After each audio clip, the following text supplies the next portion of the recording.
అందరికీ నమస్తే. సీఎం రేవంత్ రెడ్డి గారు 3 డేస్ ఢిల్లీలో ఉన్నారు. కానీ రాహుల్ గాంధీ నో అపాయింట్మెంట్.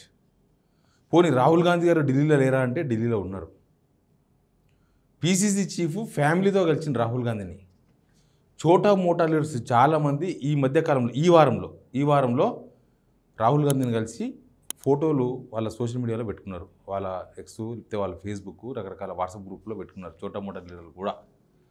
కానీ రేవంత్ రెడ్డి 3 డేస్ ఢిల్లీలో ఉంటే కలవకపోవడం దేనికి సంకేతం?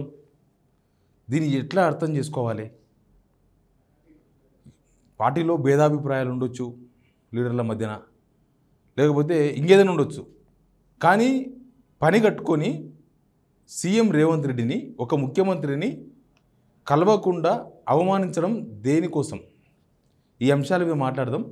ఇదొక వ్యూహాత్మకంగా ఇదంతా నడుస్తున్నట్టుంది. ఇది అనుకోకుండా జరిగింది కాదు, లేకపోతే ఇది ఎవరో కావాలని చేసింది కూడా కాదు. కానీ దీని వెనక ఒక పెద్ద వ్యూహం ఉన్నట్లుగా కనిపిస్తుంది. ఈ వీడియో చూస్తున్న మీకు అందరికీ థ్యాంక్స్. సబ్స్క్రైబ్ బటన్ కూడా ఉంది కింద, సబ్స్క్రైబ్ కూడా కొట్టండి. మీకు అందరికీ తెలుసు, శుక్రవారం నాడు సాయంత్రం పోయిండు రేవంత్ రెడ్డి. శనివారం ఉన్నాడు, ఆదివారం ఉన్నాడు, సోమవారం ఉన్నాడు. 3 డేస్ ఒక ముఖ్యమంత్రి ఢిల్లీలో ఉన్నాడు. కానీ పార్టీ హైకమాండ్ పెద్దలు, అసలు రాహుల్ గాంధీ కాదు, కేసీ వేణుగోపాల్ కూడా ఒక్క సమావేశమైంది పీసీసీ చీఫ్ ఆధ్వర్యంలో, మళ్ళీ అపాయింట్మెంట్ ఇవ్వాలి. ఇక సరే, కేసీ వేణుగోపాల్ అంటే ఆయన ఆర్గనైజింగ్ సెక్రటరీ, ఆయన బిజీగానే ఉన్నాడేమో. కానీ రాహుల్ గాంధీ వేరే వాళ్ళని కలవడం, ముఖ్యమంత్రి రేవంత్ రెడ్డికి అపాయింట్మెంట్ ఇవ్వకపోవడం అనేది ఇప్పుడు పెద్ద హాట్ టాపిక్. నా వెనుక ఒక ఫోటోగ్రాఫ్ కనిపిస్తుంది. పీసీసీ చీఫ్ మహేష్ కుమార్ గౌడ్ గారు వాళ్ళ ఫ్యామిలీతో కలిసి రాహుల్ గాంధీని కలిసిండ్రు. ఇది ఎప్పుడు కలిసిరంటే సోమవారం, నిన్న జరిగింది ఇది. ఈ ప్రోగ్రాం జరుగుతున్నప్పుడు సీఎం రేవంత్ రెడ్డి గారు ఢిల్లీలో ఉన్నారు. ఆయనకు ఏం పని లేదు, వేరే పని ఏమీ లేదు, జస్ట్ వెయిట్ అండ్ సీలో ఉన్నాడు. అంటే పిలిస్తే పోదాం, కలుద్దాం పోయి అని చెప్పి దానిలో ఉన్నాడు. కానీ హైకమాండ్ నుంచి పిలుపు రాలేదు. ఈయన ఇచ్చిన అపాయింట్మెంట్ కూడా పక్కన పడేసారు. ఇది ఏంటంటే ఇది ఒక వ్యూహం ప్రకారం జరుగుతుంది. ఏంటి వ్యూహం? ఏముండొచ్చు వ్యూహం? రేవంత్ రెడ్డిని కలగకపోవడం వెనుక ఎవరికి వ్యూహం ఉంటుందంటే ఇది అధిష్టానం పని కట్టుకొని చేస్తున్న వ్యూహం. ఇది ఒక వ్యూహం. ఏంటి వ్యూహం? రేవంత్ రెడ్డి నాయకత్వాన్ని బలహీనపరచడం. అంటే రేవంత్ రెడ్డికి హైకమాండ్ అపాయింట్మెంట్ ఇస్తలేదు అంటే ఆటోమేటిక్గా పార్టీ శ్రేణులు కూడా ఈరోజు కాకపోయినా మెల్లమెల్లగా రేవంత్ రెడ్డితో కటీఫ్ చేయడానికి ఇదంతా చేసినట్టుగా కనిపిస్తుంది. ఏంటి కటీఫ్ చేయడం వల్ల ఏంటంటే రేవంత్ రెడ్డి సరౌండింగ్స్ మొత్తం కట్ చేయడం మీన్స్ రేవంత్ రెడ్డి నాయకత్వాన్ని వీక్ చేయడం అన్నమాట. ఇది అవమానం కూడా. ఒక పార్టీ లీడర్, అది కూడా సీఎం రేంజ్లో ఉన్న మనిషి, సీఎం పదవిలో ఉన్న మనిషి కలవకుండా అపాయింట్మెంట్ ఇవ్వకపోవడం ఒక అవమానం. ఈ అవమానం కూడా ఒక వ్యూహమే.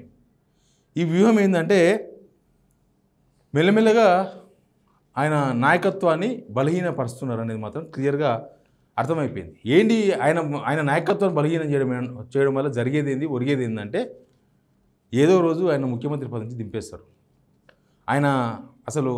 ఆయనతో సంబంధం లేదు, ఇంకా పార్టీ కార్యక్రమాలు చేసుకుంటుంది, పార్టీతో ఈయనకు సంబంధం లేదు, పార్టీ యాక్టివిటీస్తో ఈయనకు సంబంధం లేదు.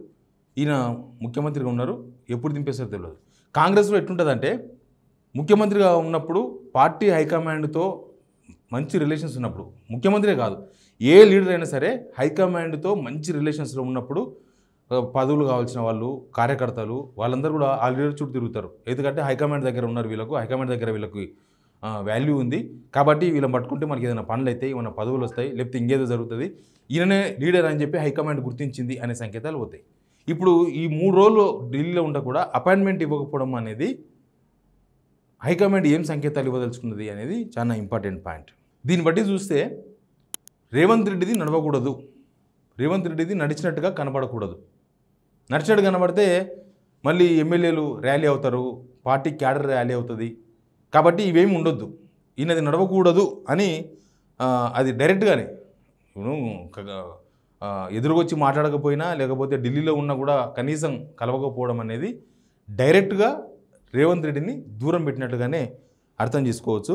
అసలు పీసీసీ చీఫ్ను కాన్ఫిడెన్స్లో పెట్టుకున్నారు వాళ్ళు. పీసీసీ చీఫ్ అంటే ఏదైనా పనులు ఉంటే పీసీసీ చీఫ్తో చేయించుకోవాలి. తర్వాత ఇంకేదన్నా అవసరాలు చాలా ఉంటాయి హైకమాండ్కి. ఆ అవసరాలన్నీ కూడా కింది స్థాయి వాళ్ళతో కేసీ వేణుగోపాలో లేకపోతే ఇంకోరో వాళ్ళ ద్వారా మాత్రమే చేయించుకోవాలి తప్ప రేవంత్ రెడ్డికి డైరెక్ట్గా హైకమాండ్ టచ్లోకి రాకూడదని బహుశా డిసైడ్ అయినట్టుగా అనిపిస్తుంది. ముఖ్యంగా ఆయన రేవంత్ రెడ్డి పెట్టిన ప్రపోజల్స్ మంత్రి పదవులను లేకపోతే పార్టీ వర్కింగ్ ప్రెసిడెంట్ అనో పార్టీలో మిగతా క్యాడర్ అనో మిగతా పదవులను ఇవి రేవంత్ రెడ్డి పెట్టిన ప్రపోజల్స్ మొత్తం కూడా చెత్తబుట్ట పాలవుతున్నాయి. అసలు పట్టించుకుంటలేరు. ఈయన వాళ్ళకి ఇవ్వాలి అంటే వాళ్ళకి ఇవ్వరు. మనం ఎమ్మెల్సీ ఎలక్షన్స్ అప్పుడు చూసినాం. ఎమ్మెల్యే కూడా ఎమ్మెల్సీ ఎలక్షన్స్ అప్పుడు వేం నరేందర్ రెడ్డికి మించిన దగ్గర పర్సన్ రేవంత్ రెడ్డికి ఎవరు లేరు. రేవంత్ రెడ్డికి అధికారం కనుక నడిస్తే ఇప్పటికీ వేం నరేందర్ రెడ్డి ఎమ్మెల్సీ అయ్యేవాడు. ఎమ్మెల్సీ ఇప్పియాలని మస్తు ప్రయత్నాలు చేసిండు, కానీ హైకమాండ్ ఒప్పుకోలేదు.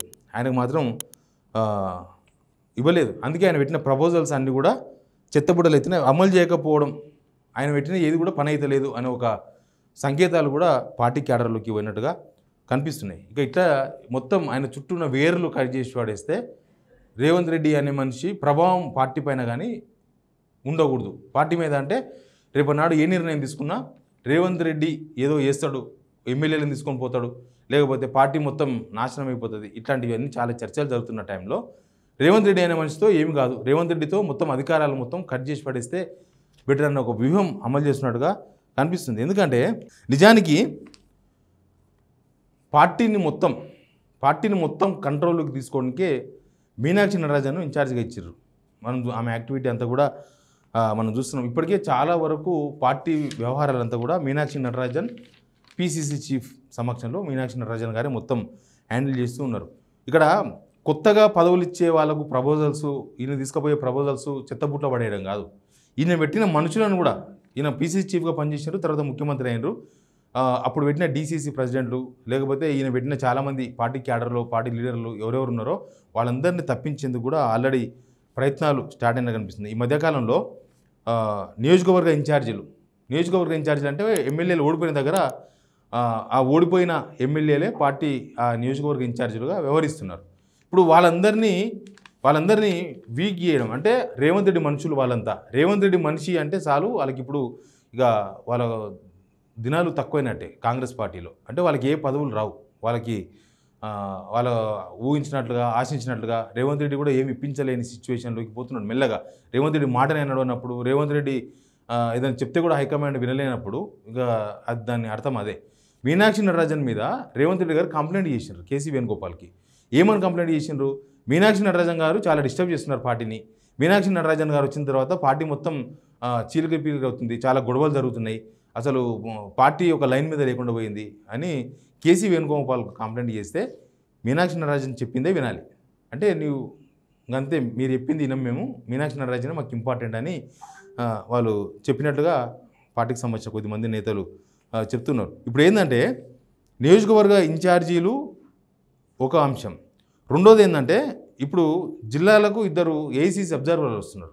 ఎందుకు అని అంటే డీసీసీ ప్రెసిడెంట్ల నియామకం కోసం కొత్త వాళ్ళు, అంటే మొత్తం పార్టీ మొత్తం కూడా వాళ్ళు హ్యాండిల్ చేస్తున్నారు. ఈయన చెప్పిన వాళ్ళకి కానీ ఈయన పెట్టిన వాళ్ళు కానీ ఎవరు ఉండరు. ఇంకా మొత్తం ఏఐసీసీ నుంచి అబ్జర్వర్లు వచ్చి డీసీసీలను, జిల్లా కాంగ్రెస్ అధ్యక్షులను, వాళ్ళ పేర్లను ఫైనల్ చేసే ప్రయత్నాల్లో ఉన్నారు. ఇక మండల స్థాయి తర్వాత గ్రామ స్థాయి ప్రెసిడెంట్లు వాళ్ళ దగ్గర అయితే డైరెక్ట్గా కాంగ్రెస్ పార్టీ మొత్తం అప్లికేషన్లు తీసుకుంటున్నారు. ఆల్రెడీ చాలా దగ్గర అప్లికేషన్ తీసుకున్నారు వాళ్ళు ఆల్రెడీ. అంటే ఇక్కడ ఇక రేవంత్ రెడ్డి రికమెండేషన్ ఏమాత్రం నడవదు. సీఎం అక్కడ ఉండంగా పీసీసీ చీఫ్ను పిలుచుకొని 4 రోజుల్లో 2 సార్లు రాహుల్ గాంధీ కలిసిన ఆయన. ఇది వ్యూహంలో భాగం. రేవంత్ రెడ్డి నాయకత్వాన్ని మేము వ్యతిరేకిస్తున్నామని వాళ్ళు చెప్తున్నారు ఓపెన్గా. అంటే రేవంత్ రెడ్డి నాయకత్వం నడవదు అని చెప్తున్నారు ఓపెన్గా. పీసీసీ చీఫ్ను కలవడానికి అవకాశం ఇచ్చి రేవంత్ రెడ్డిని కలవడానికి అవకాశం ఇవ్వకపోవడం అనేది అందులో భాగమే. అసలు క్యాబినెట్ విస్తరణ జరగకపోవడం కారణం కూడా అదే. అంటే రేవంత్ రెడ్డి టీం బలపడకూడదు, రేవంత్ రెడ్డి టీం అనే వాళ్ళు ఎవరు బలంగా కనబడకూడదు, రేవంత్ రెడ్డి నాయకత్వమే బలహీనపరచాలి. మొత్తం రేపనాడు ఏ నిర్ణయం తీసుకున్నా అందరు పార్టీతో ఉండేవాళ్ళు ఉండాలి తప్ప రేవంత్ రెడ్డి నమ్ముకొని పోయేవాళ్ళు, రేవంత్ రెడ్డి ఎంబడే ఉండేవాళ్ళు వాళ్ళు ఎవరు ముఖ్యమైన పదవిలో లేకపోతే రేపనాడు తీసుకునే నిర్ణయం కూడా చాలా ఈజీ అవుతుంది అనేది ఒక ప్రధానమైన వ్యూహమై ఉండొచ్చు. మొత్తం జరిగేదంతా కూడా వ్యూహంలో భాగమే.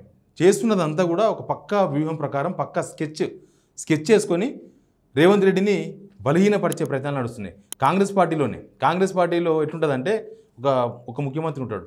ఆ ముఖ్యమంత్రిని దింపేసిన తర్వాత చాలా దారుణమైన పరిస్థితులు ఉంటాయి. పోలీసు వాళ్ళు కనుక కాకి డ్రెస్ చేసుకున్నప్పుడు ఎంత వాల్యూ ఉంటుందో కాకి డ్రెస్ తీసేసిన తర్వాత, అంటే వాళ్ళు రిటైర్మెంట్ అయిపోయిన తర్వాత పోలీస్ డిపార్ట్మెంటే వాళ్ళను అప్పటిదాకా సలాం కొట్టిన కింది స్థాయి వాళ్ళు ఆయన రిటైర్మెంట్ అయిపోయిన తర్వాత కనీసం నమస్తే కూడా పెట్టారు. సేమ్ కాంగ్రెస్లో కూడా ఒక ముఖ్యమంత్రి పదవిలో ఉన్నవాళ్ళు ముఖ్యమంత్రి నుంచి దింపిన తర్వాత అసలు వాళ్ళ దగ్గరికి ఎవరు పోరు. మనకు నల్లారం కిరణ్ కుమార్ రెడ్డి మనం ఉదాహరణకు చూడొచ్చు. కిరణ్ కుమార్ రెడ్డి ముఖ్యమంత్రి ఉన్నప్పుడు ఇప్పుడు మంత్రులుగా ఉన్న వాళ్ళు అప్పుడు కూడా కొంతమంది ఉన్నారు వీళ్ళలో. అట్లాంటి వాళ్ళందరూ కూడా పొద్దుగా లేస్తే కిరణ్ కుమార్ ఇంటి దగ్గర ఉండేవాళ్ళు. పార్టీ లీడర్లు రికమెండేషన్ చేసుకునే వాళ్ళు, రకరకాల వ్యాపారాలు చేసుకునే వాళ్ళు, పనులు చేయించుకునే వాళ్ళు గవర్నమెంట్లో అందరూ కిరణ్ కుమార్ వెనుక ఉన్నారు. కిరణ్ కుమార్ రెడ్డి పదవి అయిపోయింది, రాష్ట్ర విభజన జరిగిన తర్వాత అసలు కిరణ్ కుమార్ రెడ్డి దగ్గరికి పోయే మనిషి లేడు. కిరణ్ కుమార్ ఒక్కడే తిరుగుతాడు రోజు బంజారా హిల్స్లో. అట్లా ఆయనే కాదు, మనం రోషయ్య ఉన్నప్పుడు చూసినాం. రోషయ్య ముఖ్యమంత్రిగా ఉన్నప్పుడు అందరూ ఆయన ఇంటి దగ్గరనే ఉండేవాళ్ళు. రోషయ్య ఎప్పుడైతే ముఖ్యమంత్రి పదవి తీసేసి కిరణ్ కుమార్కి ఇచ్చిండ్రో రోషయ్య దగ్గరికి పోయేవాళ్ళు లేరు. రోషయ్య ఫోన్ చేస్తే ఎత్తేవాళ్ళు లేరు. అప్పుడు రోషయ్య రోషయ్య ఎక్కడన్నా వస్తున్నాడు అంటే కూడా వెనక మనుషులు లేరు. అట్లాంటి సిచ్యువేషన్ కాంగ్రెస్లో ఉంటుంది. అంటే హైకమాండ్తో మంచిగా ఉంటేనే పార్టీ నాయకత్వం వాళ్ళ నాయకత్వం నడుస్తుంది, లేకపోతే మొత్తం ఇట్లే ఉంటుంది. అట్లాంటి సిచ్యువేషన్ని సేమ్ క్రియేట్ చేస్తున్నారు ఇప్పుడు రేవంత్ రెడ్డి. పవర్స్ మొత్తం కూడా కట్ చేస్తున్నారు. కరెక్ట్గా డైరెక్ట్గా చెప్పాలంటే రేవంత్ రెడ్డి ఒక పవర్ పాయింట్ కాదు, ఆయన ఎందుకంటే కాంగ్రెస్లో ఎంత పవర్ ఉంటే అంత జోష్ ఉంటుంది, ఎంత చేతిలో ఎంత పవర్ ఉంటే అంతమంది తిరుగుతారు. ఇదంతా స్వయంగా వచ్చే పవర్ కాదు, హైకమాండ్ ఇచ్చే పవర్ అది. హైకమాండ్ ఎంత మంచిగా ఉంటే, హైకమాండ్ ఎంత విలువ ఇస్తే లీడర్కి, ఆ లీడర్ పవర్ కాంగ్రెస్లో అంత బాగుంటుంది. రేవంత్ రెడ్డి ఏం తప్పులు ఏం చేసిండ్రో వాళ్ళకు వీళ్ళకు చెడిపోవడానికి చాలా కారణాలు ఉండొచ్చు. కానీ చెడిపోయినంత మాత్రాన కూడా ఇంత దారుణంగా అవమానించారు. అంతకు మించింది ఏదో జరిగింది. అంతకు మించిందంటే నమ్మకం కోల్పోయింది రేవంత్ రెడ్డి హైకమాండ్ దగ్గర. సింపుల్గా చెప్పాలంటే నమ్మకం కోల్పోయాడు. ఇక ఈయన నమ్మొద్దు. ఈయన ఎట్టి పరిస్థితుల్లో ఈరోజు కాకపోతే రేపు సిచ్యువేషన్ బట్టి, పరిస్థితులను బట్టి, సిచ్యువేషన్ అంతా కూడా అండర్ కంట్రోల్కి వచ్చినప్పుడు తీసుకునే నిర్ణయం చాలా ఘాటుగా ఉండే అవకాశం అయితే కనిపిస్తుంది. బహుశా రేవంత్ రెడ్డి గారు కూడా ఇది అర్థమయ్యే ఉండొచ్చు. ఎందుకంటే 3 days వితౌట్ షెడ్యూల్, ఎవరిని కలిసే షెడ్యూల్ లేదు. ఫస్ట్ డే మాత్రమే నీతి ఆయోగ్ మీటింగ్, ప్రధానమంత్రిని కలిసిండ్రు. తర్వాత 2 days ఖాళీగా ఉన్నారు ఢిల్లీలో. అసలు మందలిచ్చిన వాళ్ళు లేరు, పట్టించుకున్న వాళ్ళు లేరు. హైకమాండ్ కనీసం ఒక ముఖ్యమంత్రి ఢిల్లీలో ఉంటే, అది కూడా తెలంగాణ ఒక రైజింగ్ తెలంగాణ అంటే వాళ్ళకి కావాల్సిన అవసరాలు మొత్తం కూడా తెలంగాణతో తీర్చుకుంటున్న టైంలో ముఖ్యమంత్రిని దగ్గర రానియకపోవడం, ముఖ్యమంత్రిని కలవాలనుకోవడం, ముఖ్యమంత్రికి అపాయింట్మెంట్ ఇవ్వకపోవడం అనేది అయితే ఇది చాలా తీవ్రమైన అవమానకరంగా భావిస్తున్నారు బహుశా. అందుకేనేమో రేవంత్ రెడ్డి కూడా ఎక్కడ మీడియాకు కనబడకుండా, మీడియాతో మాట్లాడకుండా, అసలు ముఖమే చూపకుండా మీడియాకు ఆయన మళ్ళీ హైదరాబాద్కు వచ్చిండ్రు. హైదరాబాద్కు వచ్చిన తర్వాత కూడా పెద్దగా షెడ్యూల్ పెట్టుకోలేదు. బహుశా ఢిల్లీలో జరుగుతున్న పరిణామాల మీద ఆయనకు ఫుల్ క్లారిటీ ఉన్నట్టుగా కనిపిస్తుంది. Please subscribe signal TV.